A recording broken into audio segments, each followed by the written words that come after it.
किसी भी बॉर्डर पे 5,000 से ज़्यादा कोई आदमी नहीं है। कहते थे 25,000 राजस्थान से आ रहे हैं, 30,000 रिवाड़ी से आ रहे हैं, 50,000 करनाल से आ रहे हैं। कहाँ है वो किसान? आज तक पहुँचे ही नहीं। कुछ लोग हैं जो बीच में बिचौलिए पैसा खाने, उनकी दुकानें बंद हो रही हैं। हम भी देख रहे हैं, पहले हमारे यहाँ भी कर्जों में किसान दब जाता था, मर जाता था, लेकिन इसी सरकार ने किसान क्रेडिट कार्ड चालू किए। 4% के ब्याज पे हम लोग पैसा ले लेते हैं सरकार से और उसको फसल बिकने पे वापस कर देते हैं। तो इससे आसान तो कुछ हो ही नहीं सकता। नहीं तो कुछ बदमाश लोग, वो किसान नहीं है, वो हम जैसे लोगों की जो हरियाणा अपने गृह को छोड़ के दिल्ली में आके रह गए, हमारी जमीन पे तो कब्जा करने का उनका डर होता है। जब कोई एक कंपनी या कोई छोटा ग्रुप मिलके उस पर खेती करेगा तो वो इंश्योरेंस भी कराएगा। वहां पे जो किसानों को पूरे विश्व की अर्थव्यवस्था से जोड़ा जाएगा। जब उनकी फसलें होंगी वैज्ञानिक तरीके से होगी और वो माल कहीं भी बेच सकता है। आप जाके देखिए, मैं जींद डिस्ट्रिक्ट का रहने वाला हूँ, वहाँ पे आप खेतों में गोदाम है, खुली बोरियां लगी हुई हैं। वहाँ पे देखो बोरियां कैसे सड़ रही है, बारिश हो जाती है, गेहूं बचता नहीं है। तो सरकार की भी मजबूरी है, देश में खाद्यान्न का उत्पादन बढ़ाना है, किसान को ऊपर ले जाना है, तो उसके लिए हमें बाजार भी तो चाहिए। और जहाँ तक ये विरोधी बॉर्डर पे बैठे हुए हैं, ये सिर्फ बिचौलिए हैं। अब इनकी दुकानें बंद हो रही हैं। गेहूं बेचते हैं जींद की मंडी में तो 11.5% मंडी में जाते ही कट जाता है हमारा। हरियाणा से गेहूं दिल्ली लाना है अपने खाने के लिए, तो मेरे को बॉर्डरों पे फर्क दिखानी पड़ती थी। ये दिखाना पड़ता था कि मेरी ये अपनी ज़मीन है हरियाणा से, तो मैं दिल्ली इसलिए गेहूं लेके जा रहा हूँ कि मेरे को पूरे साल भर अपने खाने की रोटियां मेरे को चाहिए। तो उसके लिए जितने भी बॉर्डर थे रोकती थी पुलिस। लिए जो 38,000 बिचौलिए तो पंजाब में है और उनके साथ अब लोग जुड़े ही होते हैं। वो लोगों को, किसानों को डरा रहे हैं कि मैं तो अब तेरे को 10,000 रुपये दे नहीं पाऊंगा। क्या नाम है सर? मेरा नाम बलबीर सिंह ढुल्ला है जी। कहाँ से हैं आप? मैं जींद से रहने वाला हूँ जी। कितनी खेती है? खेती है हमारी 11 एकड़ ज़मीन है।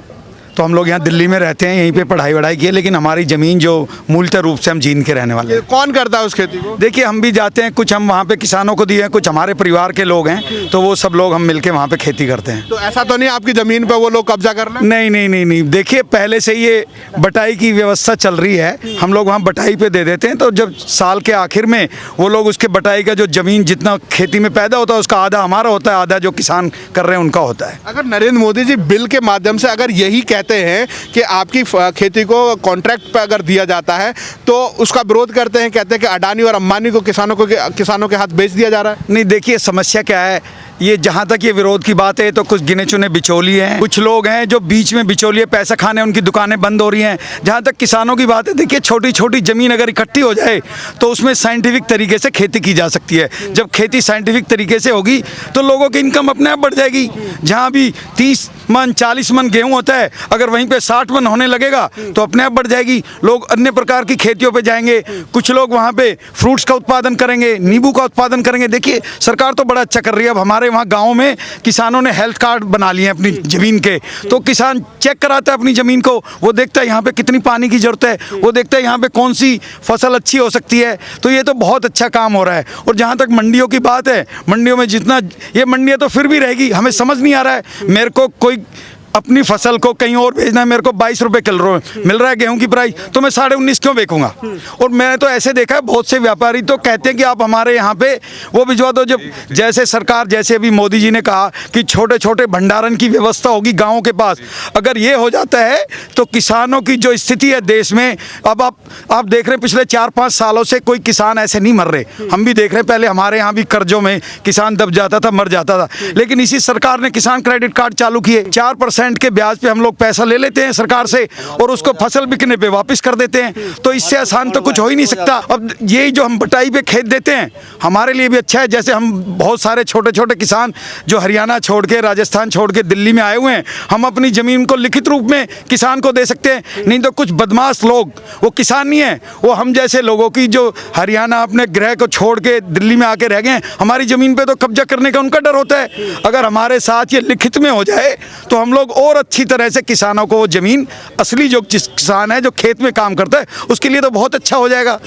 किसान लोग हैं वही मांग कर रहे हैं कि एमएसपी की गारंटी दे दी जाए और जो कॉन्ट्रैक्ट फार्मिंग है वो उसके लिए कुछ ऐसे रूल्स लाए जाए जिससे कि किसानों की ज़मीन बड़ी बड़ी कंपनियां ना हथिया लें। इस बात का डर दिखाया जा रहा है। तो क्या लगता है ये वाकई डर है या फिर किसानों को गुमराह किया जा रहा है? ये तो सिर्फ और सिर्फ गुमराह किया रहा है। जहाँ तक एग्रीमेंट की बात है, देखो एग्रीमेंट तो फसल का हो रहा है ना। अगर किसी ने उसने फसल बोनी है, मेरे से ज़मीन उसने ले ली, उसने फसल बोनी है, वो एक व्यापारी है, जब एग्रीमेंट होगा तो मेरी जिम्मेदारी। अभी क्या होता है, देखिए मैंने बटाई पे ज़मीन दी, ज़मीन में वो जिसने ज़मीन की मान लो वहाँ पे फसल नहीं हुई, ओले पड़ गए, पानी का सूखा पड़ गया, फसल पैदा नहीं हुई, तो क्या होता है हम लोग पैसे ही नहीं ले पाते। जब कोई एक कंपनी या कोई छोटा ग्रुप मिलके उस पर खेती करेगा तो वो इंश्योरेंस भी कराएगा, इंश्योरेंस कराएगा। अब खेती हो ना हो, मैं एक जमींदार हूँ, मैंने ज़मीन दे दी तो मेरे को मेरे पैसे मिलने चाहिए ना। जब इंश्योरेंस कंपनी देगी तो सरकार, जैसे हम यहाँ पे सुना है हमने और हम लोगों ने देखा है, तो इसके लिए तो सरकार बहुत ही अच्छा कदम उठा रही है कि छोटे छोटे किसानों को अगर उनकी दशा सुधारनी है तो उनको एक ग्रुप बना के अपने 100 किसान, 50 किसान, 60 किसान इकट्ठे होकर ज़मीन दे दें और वैज्ञानिक तरीके से खेती होए, तो उसी से इसकी उपज बढ़ेगी। एग्जाम्पल दिया जाता है कि हमारे यहाँ पे मोबाइल नेटवर्क चलते हैं, BSNL सरकारी था और प्राइवेट में एयरटेल आया, वोडाफोन आया, आइडिया आया, और जब जियो आया तो जियो ने सब लोगों को खड़ा कर दिया और BSNL बंद हो गया। इसी तरीके से प्राइवेट सेक्टर से अगर किसानों में घुसेंगे तो सरकारी मंडियाँ खत्म हो जाएंगी। भाई साहब एक चीज़ बताएं, आप एक चीज़ बताइए, ये जब से चीज़ें आई हैं चीज़ें कितनी सस्ती हो गई हैं। वही कॉल रेट जब ये शुरू हुआ था, जब MTNL दिल्ली में थी, BSNL पूरे देश में थी, तो कॉल रेट हम लोगों ने दिया 10-10 रुपये 1 मिनट, 9 रुपये 1 मिनट। जब से प्राइवेट कंपनियां आनी शुरू हुई, आज आप देख रहे हैं शायद पूरी विश्व में सबसे सस्ता कॉल रेट यहाँ है। और वहाँ पे बात दूसरी होगी, वहाँ पे जो किसानों को पूरे विश्व की अर्थव्यवस्था से जोड़ा जाएगा। जब उनकी फसलें होंगी वैज्ञानिक तरीके से होगी और वो माल कहीं भी बेच सकता है, तो उससे तो मेरे को लगता है कि जो हमारी फसल बर्बाद हो जाती है, सड़ जाती है। आप जाके देखिए, मैं जींद डिस्ट्रिक्ट का रहने वाला हूँ, वहाँ पे आप खेतों में गोदाम है, खुली बोरियां लगी हुई हैं, वहाँ पे देखो बोरियां कैसे सड़ रही है, बारिश हो जाती है, गेहूं बचता नहीं है। तो सरकार की भी मजबूरियां हैं, फसल को बढ़ाना भी है, लेकिन उसके साथ साथ किसानों को उसका पैसा भी मिलना चाहिए जो वो, और उसको देखिए, मैं थोड़ा इकोनॉमिक्स पढ़ी है मैंने, मैं दिल्ली यूनिवर्सिटी में आके पढ़ा हूँ। जहाँ तक ये जो MSP की बात है, ये कब चालू हुई थी? देश में अनाज पैदा नहीं होता था, 1964, 65, 66, 67 सूखा पड़ा था और हम लोग विदेशों से अनाज मंगा के यहाँ पे अपने लोगों को खिलाते थे। जब अपना लाल बहादुर शास्त्री जी प्राइम मिनिस्टर बने तो उन्होंने हरित क्रांति का जो एक नारा दिया था, उसके साथ साथ फिर देखा कि यार किसानों को तभी तो इनको उत्साह मिलेगा कि ये ज़मीन बढ़ाई जाए इन पे। जब ज़मीन का उत्पादन बढ़ेगा तो कैसे बढ़ेगा? किसान को एक कीमत मिलनी चाहिए। तो 1970 में ये जो MSP है इसको लागू किया गया कि किसान ज़्यादा से ज़्यादा गेहूं का, खाद्यान्नों का उत्पादन करें। और वो 1970 से चलते चलते जब हरित क्रांति देश में हुई तो 1980 में आके ये पूरा देश अपने आप में आत्मनिर्भर हो गया। हमें खाद्यान्नों का जो इंपोर्ट हम लोग करते थे वो बंद हो गया।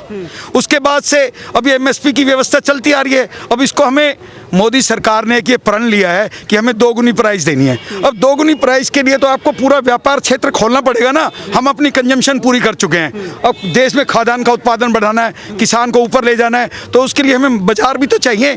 और जब तक पूरे देश का, पूरे विश्व का बाजार किसानों के हाथ में नहीं होगा, इससे आगे किसानों की दशा सुधरनी बड़ा मुश्किल है। और जहाँ तक ये विरोधी बॉर्डर पे बैठे हुए हैं, ये सिर्फ बिचौलिए हैं। अब इनकी दुकानें बंद हो रही हैं। एक बिचौलिया, अब अगर हरियाणा में हम लोग गेहूं बेचते हैं जींद की मंडी में तो 11.5% मंडी में जाते ही कट जाता है हमारा। पंजाब में बेचते हैं 13.5% हमारा कमीशन कट जाता है। उसके बाद गेहूं को छानते हैं, 30 पैसे 40 पैसे छनाई का उसमें निकाल देते हैं गेहूं को। किसानों को क्या मिल रहा है? अगर किसानों की एक्चुअल स्थिति देखनी है, आप मेरे साथ जींद में चलिए, कैथल में चलिए, हमारे वहाँ पे गांव हैं बहुत सारे, तो हम दिखाएंगे कि वहाँ पे व्यवस्था क्या है। अब ये कुछ किसान इकट्ठे होके, छोटे छोटे किसानों को इससे कुछ लेना देना नहीं है। देखिए, पहली बात तो है कि छोटा किसान, उससे अभी उतना ही उत्पादन हो पा रहा है जिससे वो अपनी घर की जो व्यवस्थाएं जरूरत है उसको पूरा करता है। अब इसके बाद हमें उसको आगे ले जाना है, उस किसान को आत्मनिर्भर बनाना है, तो उसके उत्पादन को भी बढ़ाना है। ये सरकार, ये जो बिचौलिए बैठे हैं तो सिर्फ इसलिए लग गए हैं कि MSP नहीं होगा। देखिए, ऐसी मंडियों की बात है, मंडियाँ 1965 में बनी थी। मंडियाँ कैसे बनी थी? मंडियाँ बनी थी इससे पहले हमारे जो किसान भाई है, मेरे को शादी करना है, ब्याह करना है, मैं किसी सूदखोर के पास जाता था, उससे पैसे लेता था, लाओ भाई साहब 5000 रुपये दे दो, मेरी फसल होगी, आप फसल ले लेना। तो क्या होता था, बहुत सारे देश में किसान ये परेशान हो गए थे कि वो पैसे ले आते थे, अपने गेहूं को बेच ही नहीं पाते थे उचित प्राइस पे। तो क्या हुआ, सरकार ने सोचा यार ऐसे तो किसानों का कभी उत्थान नहीं होगा। तो उस समय की सरकारों ने ये APMC बनाई गई कि कोई भी किसान से, कोई भी ये सूदखोर उसके घर से लेके नहीं जाएगा अनाज, पहले वो मंडी में बेचेगा, पैसे आने के बाद फिर उस पैसे को जहाँ जिससे उसने उधार लिया उस पर वो खर्च करेगा। तो ये मंडियाँ तब बनी थी। अब इसके बाद आप देखते थे, अगर मेरे को हरियाणा से गेहूँ दिल्ली लाना है अपने खाने के लिए, तो मेरे को बॉर्डरों पे फ़र्क दिखानी पड़ती थी, ये दिखाना पड़ता था कि मेरी ये अपनी ज़मीन है हरियाणा से, तो मैं दिल्ली इसलिए गेहूँ लेके जा रहा हूँ कि मेरे को पूरे साल भर अपने खाने की रोटियाँ मेरे को चाहिए। तो उसके लिए जितने भी बॉर्डर थे रोकती थी पुलिस, ज़बरदस्ती रोकती थी, आप गेहूँ नहीं ले जा सकते, आप हरियाणा से दिल्ली नहीं लाएंगे गेहूँ। क्यों नहीं लाएंगे? कहते हैं जी ये कानून है कि आपको मंडी में ही गेहूँ बेचना पड़ेगा। अब उस मंडी की ज़रूरत क्या है? मेरा देखिए गेहूं की खपत है, मेरे को कहीं भी बेचना है, मैं दिल्ली की मंडी में बेचूंगा, मैं कलकत्ता भी भेजूंगा, मैं पंजाब से लेके, देखिए समस्या क्या हो रही है, ये पूरा जो पंजाब और हरियाणा, इसके जो बिचौलियाँ, इनकी दुकानें बंद होंगी, ये निश्चित है। और पूरे इंडिया का इसी बात का डर है, इसीलिए इतना बड़ा विरोध है। सिर्फ इस दुकान बंद होने के लिए जो 38,000 बिचौलिए तो पंजाब में है, और उनके साथ अब लोग जुड़े ही होते हैं, वो लोगों को, किसानों को डरा रहे हैं कि मैं तो अब तेरे को 10,000 रुपये दे नहीं पाऊंगा। अरे किसानों को ये समझना चाहिए अब इन बिचौलियों की जरूरत नहीं है, सरकार आपके लिए पैसा देने के लिए तैयार है, और वो अपनी दुकान बचाने के लिए और 10-5 हज़ार लोगों को अपने साथ जोड़ लिया। और आप देख रहे हैं कितने लोग होंगे तीनों बॉर्डर पे, 8-10 हज़ार लोग होंगे। वो कहते थे 25,000 लोग महाराष्ट्र, 10 लाख लोग हैं। कहीं आप बॉर्डर पे देखिए जाके, उनके कहने से क्या होगा, किसी भी बॉर्डर पे 5,000 से ज्यादा कोई आदमी नहीं है। कहते थे 25,000 राजस्थान से आ रहे हैं, 30,000 रेवाड़ी से आ रहे हैं, 50,000 करनाल से आ रहे हैं। कहाँ है वो किसान? आज तक पहुंचे ही नहीं, 1 महीना हो गया। आप जाके देखिए ना, वो टेंट लगा हुआ है, उधर से कनाडा में तो परेशान हो गए, वापस भी जाने लगे। नहीं, उनको अब सच्चाई का पता लग रहा है, परेशानी की बात नहीं है। अब उनको, किसानों को सच्चाई का पता लग रहा है, और जैसे जैसे इनको सच्चाई का पता लगता जाएगा, किसान अपने आप अपने घरों में चले जाएंगे।